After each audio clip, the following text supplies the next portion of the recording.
What's going on, everybody? Right out here, Trev 2323. That's TREV 2323. This is a 05 Ford Focus, and what it is in the steering wheel, it got a wobble, like and I tell people, when you have a wobble in your steering wheel, it could be your tires. You got a bubble in your tire, or even if this is Chicago, if they hit a pothole, they could have bent the rim.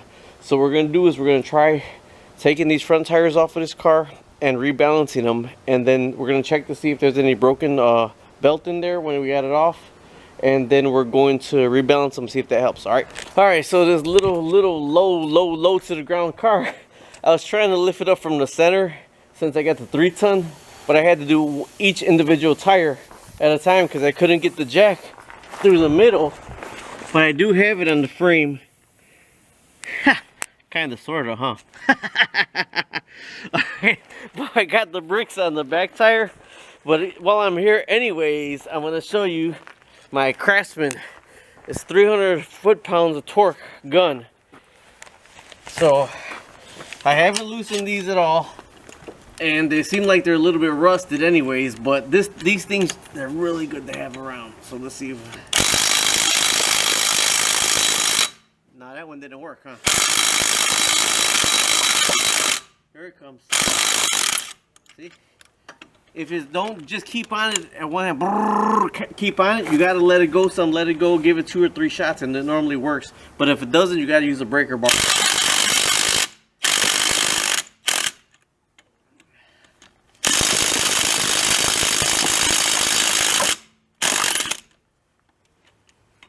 I don't know what it is when you stop in between, but it really does help if you just stop in between. Alrighty.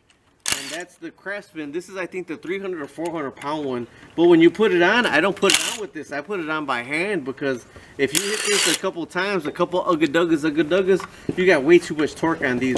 Alright, so I'm going around looking for bubbles or a broken tread, a broken belt in here. You'll see a lump in the tires if it's a broken belt.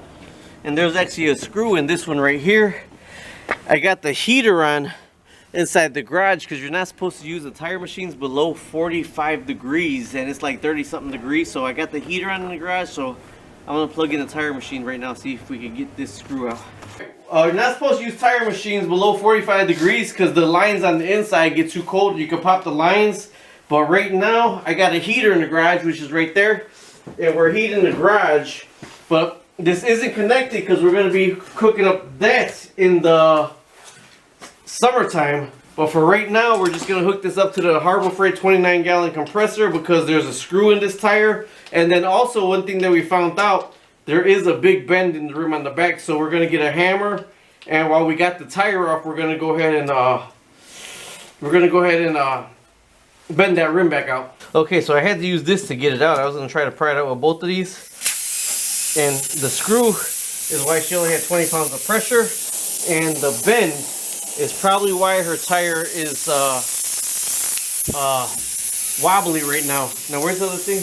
These right here are what you use. Pick these up for $7 to put in here and let the rest of the air out.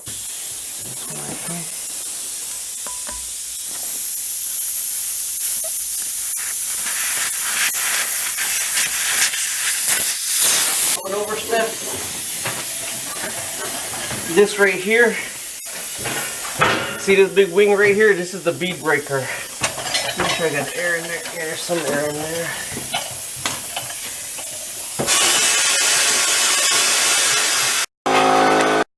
I had the compressor off and it only had 40 pounds of pressure in it. They're about 80 pounds now. And 80 pounds of pressure broke the bead.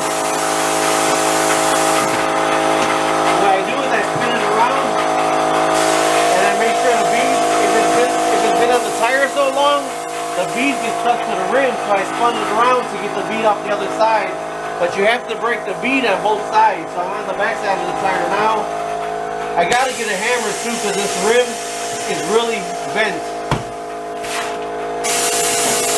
Alright. Put it on the tire machine. Back this out some. And then you gotta hit this button to grab the tire. Now the tire is grabbed. Oh, I got my I got everything on the inside because this is winter in Chicago right now. I got to get my tire lube. This right here got to come down. It's adjustable, even with the rim, and we got to flip this over. But if you start trying to take this out dry like this, you're gonna rip the rubber. So now I got to get my tire lube. All right, here's the tire lube that I use. I don't have the brush, so I'm gonna put some on the tire, kind of the side, and I'm gonna smear it around my hands and my gloves. Because if you try to get this tire off without the lube on it, I know that's wasting a lot of lube, but if you try to get it off, it's gonna rip the tire, so you gotta lube it up. And not only that, tire lube is made to, once the tire is on, it dries and gets sticky. It's not like other stuff that don't get sticky and leaves it wet. Alright, after that's on, you need your crowbar. You try to get it underneath the tire and around the top of this right here, the machine itself. And then you pull the tire over like that. Now with the tire lube, you spin it and it's not plugged in. Oh my god, I might go.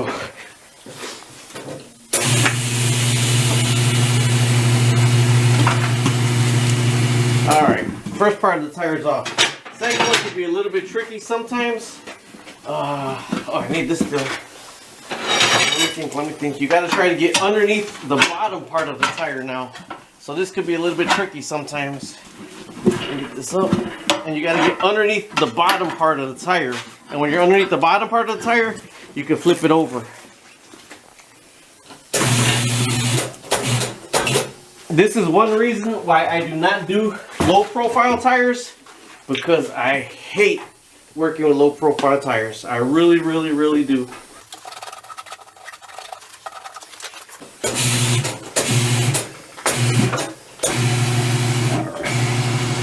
To make sure that tire is lubed, because if that tire is dry on this machine, you are going to break that rubber around the tire. Alright, so this is ready. Now we got to go find out where the dang hole was, which I should have marked, but it's light outside. We got a lot of light, so let's go find it. Hole right here. That's the hole right there. So we got to put that on the bottom part of the tire spreader. Put the light in here, Regal. There's the hole right there. See it? See it? Mm-hmm. All right. But look at that. Okay. All right, I gotta get some dry wood. I need a lighter. Can you see if there's matches or lighters there? Steph, you have to count for a lighter. Okay, so what I did was I grinded it out with the grinder. With a lot of people that don't know what the hell they're doing, they grind down to the steel belt. All you gotta do is scuff it. You don't gotta get down to the steel belt. Now I put the rubber cement on there, and I know people say don't light it with a lighter, but I'm not going to sit here and wait for it to dry. I didn't touch the bottom of the patch, and then that's covering the thing itself. Now there's a rubber piece on this top of this that I can never get the hell off, so you have to have one of these special tools, and what you do is you rub it down. Now if the rubber cement is not all the way dry, this patch ain't gonna stick. So that's why you have to make sure that rubber cement, I do it with the lighter, you got to make sure that rubber cement is all the way dry. If you can see, this is where the bend is in the rim right here. It's a pretty bad bend, and more than likely that was the wobble. But if you try to straighten that out with the tire on, it is not gonna work. This is just gonna keep bouncing back. You have to get the tire off or let the air out. You can only do this to steel rims. You can only pound the steel rims like that. If you got alloy rims, you're going to crack them.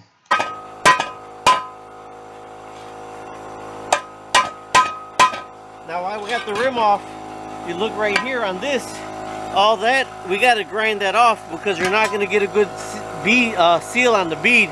So I got to grind that off. Okay, seeing that I don't got anything connected in my garage, I'm just using my angle grinder with a flat disc.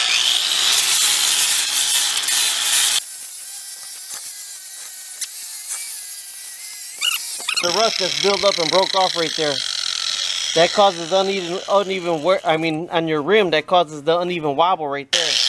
Rim this bad, you have to put bead sealer on, otherwise the rubber ain't gonna sit in that.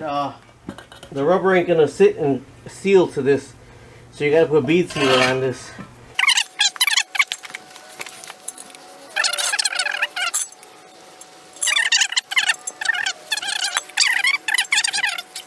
Okay, so you got air in here, so slot the tire back on. This right here. Hopefully I fixed where the hole was. Did you light it? You didn't burn it? No, didn't burn what? Or you said the man? Yeah, I did it already. Okay. You found the lighter. Okay, so what this is going to do here is, I don't got my thing, so I want to use my gloves. You got to really lube the bead, because like I said, if this bead ain't lubed, you're going to go ahead and rip the tire itself. You just got to make... These tires are the Walmart tires. These are the Douglas tires, so I really thought there was going to be a bubble in the tire. So this goes down as much as you can. Get your little things back on the ring. And then if you hook it around and just push it a little bit, it'll go around and pop right in. Now with low profiles, I don't do them because they're a pain in the ass. But you really have to hold down on them as it's spinning around to not put too much pressure inside the tire. Bam, pops right on. Okay, now to set the bead, normally you should just pop with this, but if not, I gotta get my bead seater. You set the bead before you put the little inlet back in there.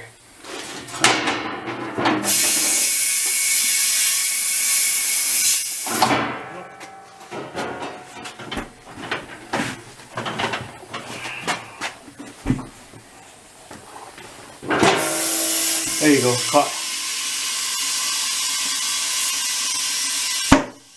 Got one more bead to pop right there. Alright, now if you pop, after the beads are set, where's that little piece, Rodrigo? The beads are set, so that means you got the little steel pieces around hugging the rim, and that's when you put the insert in for the air stem.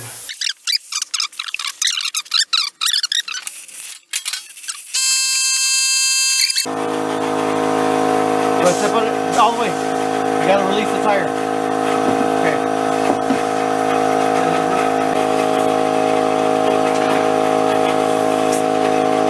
Okay, now before you balance it, you gotta make sure you don't got a leak. Go back outside. Brought to you by Fabuloso. No, I'm Mexican. We got Fabuloso in the house. But you put normally dishwasher soap or something that's gonna bubble, and you put it inside the stem right there. And then this will be bubbling if you had a leak in there, and then you put it around the outside right here, and you don't need too much around there. You just got to make sure it goes all the way around. There's a leak right there. Shoot, see that? That's a leak.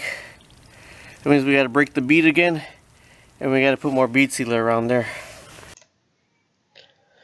Alright, if you got this far into it, the video ended right there because how I showed you the rim when I was grinding down was so deteriorated. Well, there's a little welded bead inside the rims that it kind of sits on, and the little part of that was cracked out, so that's what was causing the leak all the way. So I had to pop the tire off. I put bead sealer on again, and I filled it up to 44 pounds. Max tire on that is 51. That stopped one of the air leaks, but the backside had another air leak. It's late on a Saturday night, so there's no place she could get another rim. So believe it or not, she went to O'Reilly's and got the big can of Fix-A-Flat, the really big one, and let majority air out the tire down to 8 pounds. Then I put the whole can of Fix-A-Flat back in there, filled it up to 40 pounds, and had her drive around, and it actually sealed it until she could get a leak. So that's why I didn't show you the rest of it, but I got to show you the TC589. That's an Atlas TC589 tire machine that was hooked up to a Harbor Freight compressor, and that's a Craftsman impact gun.